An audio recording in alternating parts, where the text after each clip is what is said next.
Hello everybody, and welcome back to Light My Way. We are in our little safe room after our tussle? After our breakdown? I don't know, man. Apparently we were clawing at walls. Damn. Anyway. we're here. We're here. We're trying to help out our little foxy boy. The door closes behind Mrs. Refulgence. The steps she takes, now fading into silence that's around me. My stomach urges me to look around for the food I was told would be waiting for me. There's a good selection here. Kyron took the time to get me one of everything. I need some meat, though. Eh? Juicy. Juicy meat. I'm talking to me again, but my exhaustion dulls the impact it had on me a moment ago. I'm too tired and need my my need to eat is outweighing the voice's taunting, frightening as it may be. Whatever it wants, it needs to wait until I'm finished with my meal. I take out the small packages from the bag lying on the table, my paws scrambling to open the first one. I can smell some meat inside. The taste fills my mouth, and I let out a gratifying moan. Sir, you're just eating, I don't know, probably like a ham sandwich. I picked out the package that was at the bottom of the bag since it's the warmest one out of all of them. The food's colorful texture and the softness of the lab meat at Tarian is as excellent as it has been since my first day. Its salty taste, with a bit of the trademark sweet sour sauce from the Cali area, complements my much-needed nourishment. It's good to eat again, sitting in silence, a throwback to when I was in high school. Eating alone was my normal, but I decided that I should enjoy my food to the fullest, instead of expecting it to taste better because of having company. Atlas didn't eat with me at school. Our silent agreement was that he would look after me, to protect me from being bullied. That's the extent of our relationship was in those days, until more recent times when I wonder how he's doing. Does he know I've been missing for days? I don't know if he remembers seeing me at the office when they questioned him about the Sacred Guard. He's doing alright, I'm sure. He always manages. I've been chomping down everything in the bag. Kyron, you're a star. Thanks for letting me eat without messing with me. I need a new approach to this voice, get more strategic about handling it. If I keep getting freaked out about it, there'll be no end in sight. It's gaining power over me, and it knows it. I need to break out of this cycle, somehow without arousing its suspicion. Food is sacred. But wouldn't you have preferred to get the real thing? You mean real meat? It's what you're built for. Why though? I mean, why should I get real meat when there's better lab meat? What kind of carnivore are you? I'm an omnivore who eats lab meat because it's wrong to eat other folk. And besides, lab meat is packed with way more nutrients than real meat ever was. Are you sure about that? They told you those lies to stop you from reaching your true potential. Fearful, petty creatures that they are. How do you know what real meat is if you've never had it? I don't need to try to know it's wrong, and I don't agree with you on everything you say that you might have to say. I've been wanting this to happen, to be honest. To talk to it. I need to know what happened back in Kyron's office. Why did you mess with me in the office? Why not? I didn't do anything to you. Why are you trying to hurt me? Nothing's fair in life, is it? Get out of my head. I'll get rid of you one way or another. I swear it. We'll see about that.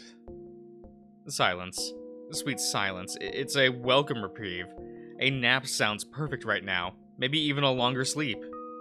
The last thing this voice said, though, that was a threat was a real angry one at that. Okay.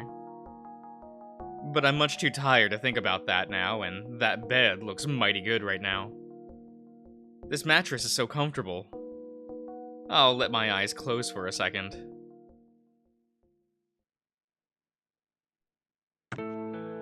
Oh, okay. The rhythmic clacking? Yes, of hooves on hardwood floor makes me up. Each tap tap tap I hear is echoing like a countdown timer in my groggy mind. I give out a wide yawn, looking around for the source of the noise. James has a bag in his paw, unsure what to do with it. He's smiling at my fluffed out fur that I try to smooth out with my paws, once I realize I must have fallen asleep in an awkward position. I can smell the contents of the bag the zebra is holding even from here, and my stomach doesn't shy away from grumbling with excitement. It's been a relentless few days, and I realize more than ever that my body needs an energy source for me to stay relatively fit during this entire madness. Bagsley Boramayan. Good evening, Lucian. I've brought you some food. Evening?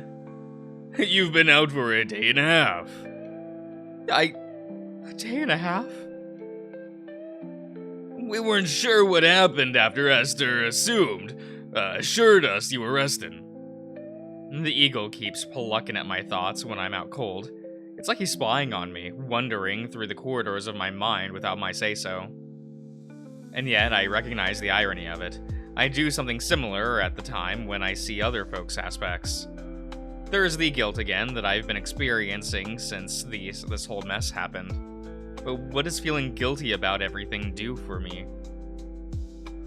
This is my new reality, as I should accept it as it is. That is what that says, Josh. There we go. At least I still have enough decency to feel guilty. I think my parents would be proud of me, all things considered. How are Fabian and Darius? As the door swings open once more, the figures of the eagle and jaguar stride into the room, their presence commanding immediate attention. Words are just not coming to me today, guys. Kyron lingers for a moment, standing right behind them, trying to catch my gaze. He smiles at me with encouragement when our eyes meet, with a which brightens the mood, even if it just the tiniest bit. He flashes me 2 thumbs up, a silent gesture of support maybe, before closing the door with a soft click, leaving me with the 3 imposing teachers. Mr. Jenahar and Mr. Philitros are healthy from a medical standpoint. What concerns us is... The jaguar's words seem to hang in the air, unfinished, as if they've become tangled in her throat. The uncomfortable silence settles over the room as I await her response. The eagle and the zebra standing to her sides, exchanging quick, unreadable glances but remain silent. It's as if they've caught in a delicate balance, unsure whether to continue the jaguar's last sentence or not. The tension is almost palpable, with each of them holding back words that hover beneath the surface of their tongues. Miss Refulgence decides to take charge of the situation again. I can't believe I'm saying this, but it looks like you've created equalizers out of both of your colleagues. No. The realization hits me like a punch to the stomach. I've pulled both of my friends into the heart of this chaos, this unpredictable storm that's become my life. It's like I've opened a door they never even knew existed, and now they're trapped in this whirlwind with me. The weight of this responsibility, the guilt of having entangled their fates with mine. This is so wrong. That has to be a mistake. I couldn't have done that. No. You're wrong. Go check them again. I'm sure you didn't see things clearly. But I knew she can't be mistaken. I knew that if she said it, it must be so. She's not wrong. Ever. They were looking out for me and I... What did I do to them? If it makes you feel any better, we believe they were on their way to becoming equalizers anyway. Both have a natural inclination toward what we explained equalizing means. Darius is quite adept at reason and logic. He can assess a situation much faster than what others might receive as normal. Have you noticed that about him? I find it impressive. He's promising. The rabbit, on the other hand. The bubble of hope I had gets popped by the zebra's interjection. But Fabian is tough. He's tough. He has to be tough. Please be tough. Is Fabian okay? Yes, he has recovered. It's harder on him since he has to equalize feelings like anger, hate, fear. At least he's not in danger anymore. That's a relief. We all shift our looks towards Miss Refulgence, as if the only folk here who can make sense of Fabian is her. Maybe she is. It's not like any of us understand what true fear is. Meanwhile, she wields it as if it's basic cutlery at the dinner table. It doesn't make him bad. It doesn't make him bad folk because he has to deal with this. We don't get to choose our aspects. It's not easy, but at least he's not a child going through it alone. The subtle shift in her tone isn't lost on me. She's no longer just referring to Fabian. My mind is playing detective as I piece together the hints in her words. Was she alone when her aspect first emerged? Was she a child too? I can relate to the fear and confusion of that moment. The overwhelming sense of being lost in something much bigger than yourself. But her battle was with shadows darker than most of us could ever handle. Hate, anger, dread. These are emotions that can consume you whole. Most of all, a little girl. I recall my own struggles, the days when my emotions felt like an endless, turbulent sea. She must have had a mountain to climb, and while I was admittedly fighting off my own waves of uncertainty, I was cruising through my ocean in comparison to her vertical climb up a steep mountain. Your encounter in my office with both of your friends has quickened their process of becoming equalizers. This is news to us, so they'll join us here for a while to be monitored, as well as in case there are unforeseen side effects. My smile breaks through, a clear relief that's impossible to mask. That's what Chiron was on about, but a gnawing, not a gnawing, a gnawing doubt tugs at my heart. What if Darius and Fabian resent me for this? The thought is a cold splash of reality. I never intended to thrust them into this chaos. Esther did mention they were on their own paths to becoming equalizers, but that doesn't make the burden of my role as a forceful enabler any less crushing. It's fine. I gave them a tiny nudge, but then again, do they hate me? We explained the situation, but and they're aware that sooner or later they would have become equalizers. That doesn't mean that they're happy with it.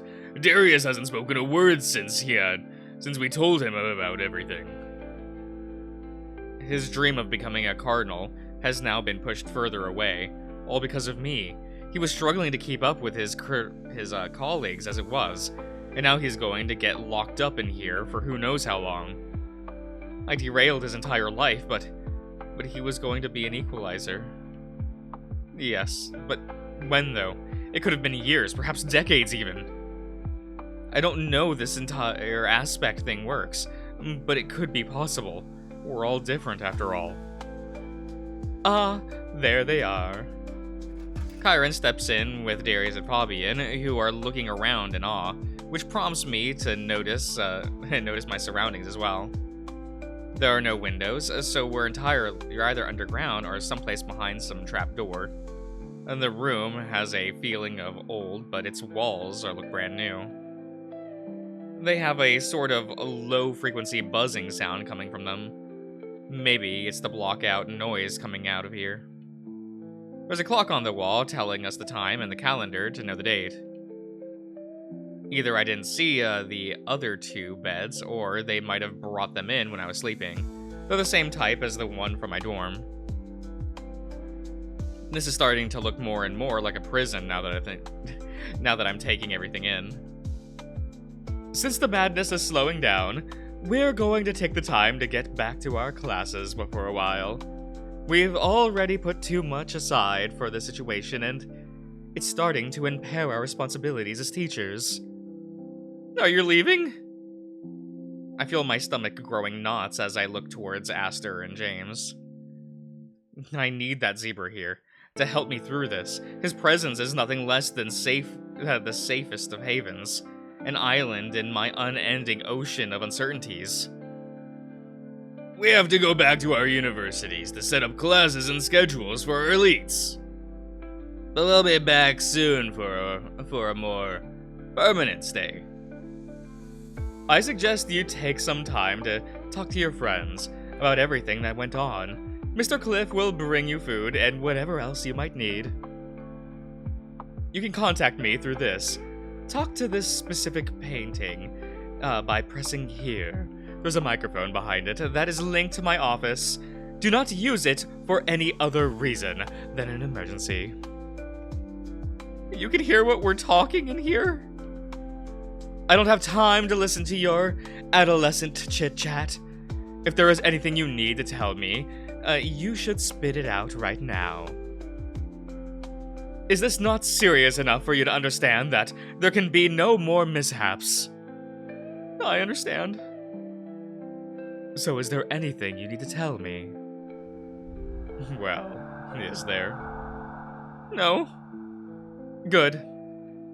Then I will see you again soon. I'll bring you guys something nice from...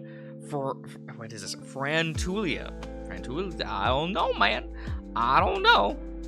I'm sure what Biscor has to offer is much better quality, so count on some gifts from me as well, said the quack.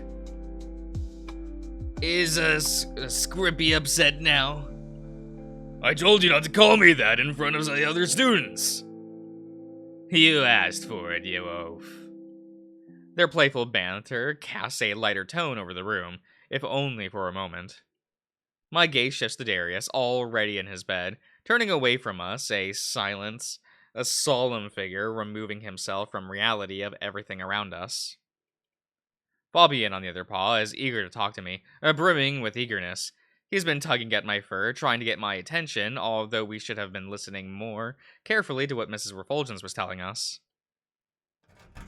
As the teachers and Chiron exit, the door shuts with a finality, leaving us in a newfound solitude. Hey, Foxy! This is, amazing. What? I'm a fucking equalizer! Your aspects, they're a lot. You can see them all? I can see 5 or 6. They said you have 1,000? I guess, 998 now. I gave you and Darius one of mine, or they ran away. And thank the third one for that. Why are you so excited about this, Fabian? This is bad. Bad? Why? Catherine told me I am out of the elite program. Catherine, you miss Mrs. Refulgence. Yeah, sure, whatever, but get this. I now get paid to be an equalizer. We all are. There's no need for me to train like crazy anymore. My brothers and sister back home can move here with me. This is the best possible outcome I could ever have hoped for. Thanks, Foxy. Thanks so much. He's almost euphoric, his eyes shining with joy. I haven't heard him talk so much in a single breath since I've known him. His aspect is excited, yet relaxed somehow. How can I possibly even begin to describe it? It still looks like it's a crazed beast waiting to go berserk, but calm enough to not give me the shivers when I look at it. Darius turns around from his bed, looking straight at Fabian, ignoring me altogether as if I am part of the furniture in the room. Why did you not tell me you had money problems, Fabian? I could have helped. I'm no beggar, D. I earn what I need. My elite status paid enough for me to send money back to my siblings. We weren't doing great, but we managed. How many siblings do you have? 6. 4 brothers and 2 sisters. The youngest is 4. And your parents? Aren't they helping out? They took off a long time ago. Both of them. We were too much to handle, I guess, so they just disappeared all of a sudden because that's what losers do. Anyway, 2 of my brothers work part-time jobs to help out, so we're doing good. How could you not tell me this? We are supposed to be friends. It's none of your concern what goes on in my family. It's nobody's concern. Except for Miss Refulgence. She asked me a lot of questions when I woke up. She also told me some other stuff after that. What kind of stuff? About her life. How it resembles mine. Some things about fear and anger. You guys wouldn't understand. I would try to. What's your deal, D? We're friends and all, but I don't own your shit. I don't owe you shit. If I want to tell you something, I will. And if I don't, I don't. Why are you being like this? I want to help you. But I didn't ask for it. And why are you sulking in your bed like a dumb teenager? Your dad paid your way in. That's an advantage, not a drawback. James must have told him. While it's only right that he now knows about his situation, that must have made things worse. He is aware of his inability, and now, more than ever, he must feel like he doesn't belong here at all. Darius turns back around, facing the wall, as if there would be some sort of solace to be found there, there on its blank surface. You shouldn't feel so bad about it, Darius. It's not like you did this on purpose, and if you had done it, it's not the worst folk do. Do not talk to me, Fox. You made me this thing. Now I need to give up everything. I worked my entire life. Excuse me. Cool it, D.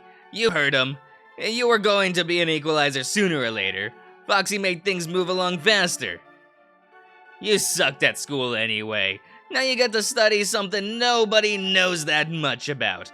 You're the same as everybody in this mess. Darius's ears perk up at what Fabian said, even if he didn't mean to. There's a chance in his droopy voice from a second ago. Why are you on his side anyway? He almost killed us both. Did he really mean to do that? Did you, Foxy? I'm taken aback by the assumption that I would even dream of hurting them on purpose, let alone kill them. But it's also a fair question at this point, I suppose, given the circumstances. Why would I want to ever do such a thing? You're my friends. See? He wouldn't hurt us. It's surreal being in the opposite corner from Darius. When I first met him, he was trying to smooth things out between Fabian and me. Now, he seems consumed with animosity towards me. That's what that says.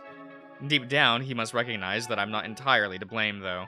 In a way, I am, but not as he portrays it. Darius, I'm sorry. I didn't mean to do anything to you or Fabian. I'm cool with what went down. You should be too, D. Now you can make a name for yourself and stick to your own shit, and stick it to your shitty dad. I told you about I told you about that in confidence. Foxy figured it out by now, I'm sure. You told me he asked you about this stuff. Why are you being a little bitch about it all of a sudden? Darius gets up from his bed, his nostrils flaring in an obvious display of anger. I'm unfazed. I'm unsure if Fabian's face will look the same in a few moments, judging by Darius's aspect is acting as well. The huge, solemn lion has its mouth open, baring its teeth at the rabbit. Enough! His strong, robust shout makes the walls buzz with a hum. It's as I suspected. They're designed to contain any noise coming out of the here. You... What a... Sorry, I just see the word bitch and I just started laughing there, sorry. What a bitch you are, Fabian, for talking about my family and my problems after you said that your life is none of my business. Yet, here you are, presenting my life like you know me as all as well. Will you hit me, or are you just going to stand there looking like a twat? Up to now, I may have understood Fabian's intentions, but this I don't get. Antagonizing Darius right now is not only stupid, but also cruel. There's nothing to gain from this. What is he thinking? You would not even want... You would not even want me to try. You, minuscule? Okay. Petty rodent. Oh. Okay. Oh, that looks loud. There, let me turn that down, guys. Fabian jumps at Darius, smacking him in the snoot with a hard kick. A loud thud echoing in the room. The speed at which this happened took Darius and me by surprise. The lion's savage, thunderous roar reverberates inside our small prison, forcing me to cover my ears. This can't be happening. I dash to the corner of the room, to the room next to the towering bookcase. Not that I would find anything useful to read right now, it's more about having anything to defend myself with if needed.